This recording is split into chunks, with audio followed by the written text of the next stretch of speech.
दोस्तों, मेरा नाम अभिषेक है। जब गोरखपुर के रेलवे स्टेशन से हमारी ट्रेन निकली तो उस वक्त ट्रेन में ज़्यादा भीड़ नहीं थी। समय बीतता गया, ट्रेन एक के बाद एक स्टेशन क्रॉस करने लगी, वो भी अपनी फुल रफ्तार में। धीरे धीरे ट्रेन में लोग भी बढ़ते चले गए। फिर अगले कुछ घंटों में हमारी कोच में इतनी भीड़ हो गई थी कि हिलना मुश्किल था। जिसको जहाँ जगह मिल रही थी वो भी किसी तरह से अपने आप को एडजस्ट किए हुए था। क्योंकि मेरी तो रिजर्वेशन थी, इसलिए मैं अपने बर्थ पर लेटा हुआ था। हालांकि परेशानी तो मुझे भी हो रही थी कि मैं मूत नहीं सकता था। तभी उस भीड़ में से मेरी नज़र एक बूढ़े अंकल पर पड़ी जो बहुत ही वृद्ध थे और वो खड़े हुए थे। वो मुझे बहुत ही तकलीफ में दिख रहे थे, जिसका अंदाज़ा मैंने पहले ही लगा लिया था। इसके बाद मैंने तुरंत ही दादा को आवाज़ देते हुए बोला, दादा आप मेरी सीट पर बैठ जाइए। इस पर वो दादा मेरी तरफ देखते हुए मुस्कुराए और मुझे आशीर्वाद देते हुए अपना सर ना में हिलाया। उनका मतलब था कि कोई बात नहीं बेटा, रहने दो। मगर मैं कहाँ मानने वाला था। मैं अपनी सीट से उठा और उनका हाथ पकड़कर उन्हें अपनी सीट पर बैठा दिया और मैं उनके बगल में बैठ गया। सीट पर बैठते ही दादा की आंखें एकदम से भर आई। वो मेरे सर पर हाथ रखते हुए बोले, खुश रहो बेटा, जुग जुग जियो। उनकी वो हल्की सी मुस्कुराहट में भी बहुत ही दर्द छुपा था जो मैं उस वक्त महसूस कर पा रहा था। खैर, ट्रेन चलती रही और मैं खाने पीने की चीज़ें उनके साथ शेयर करने लगा। उनके साथ मुझे वो भीड़ भाड़ वाला सफ़र पता ही नहीं चला। शाम होते होते अब ट्रेन में भीड़ भी काफ़ी कम हो चुकी थी। दादा के साथ बात करते हुए मुझे ये तो पता चल गया था कि वो सफ़र को लेकर चिंतित नहीं थे, बल्कि ज़िंदगी के सफ़र को लेकर बेहद दुखी और मायूस थे। वैसे तो उन्होंने खुलकर कुछ नहीं बोला। फिर जब उनका स्टेशन आया तो उन्होंने कहा, अच्छा बेटा अब मैं चलता हूँ, धन्यवाद। भगवान तुम्हारे सभी मनोकामनाएं पूरी करे। ये बोलते हुए उन्होंने अपनी थैली में से एक लाल धागा निकाला और मेरी कलाई पर बांध दिया। फिर मेरे सर पर हाथ फेरकर वो ट्रेन से नीचे उतर गए।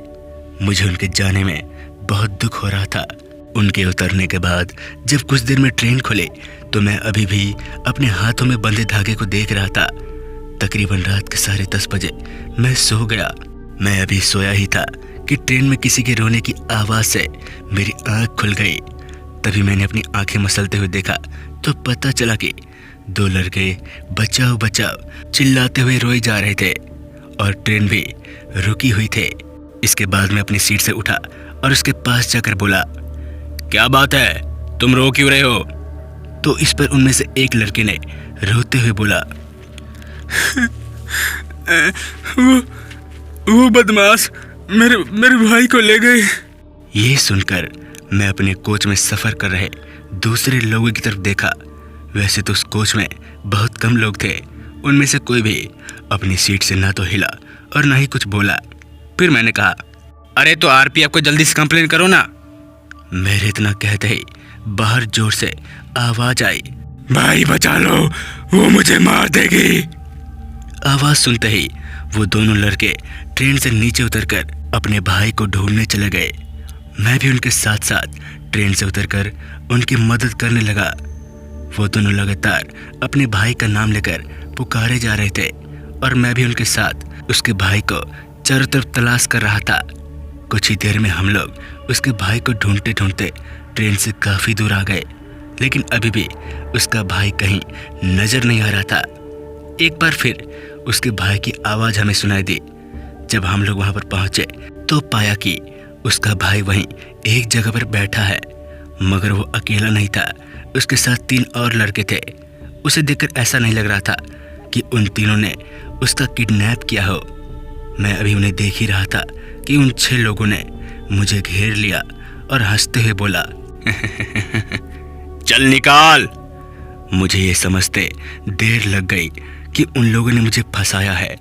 मैंने तुरंत ही वहाँ से भागने की कोशिश की, मगर उन्होंने मुझे पकड़ लिया।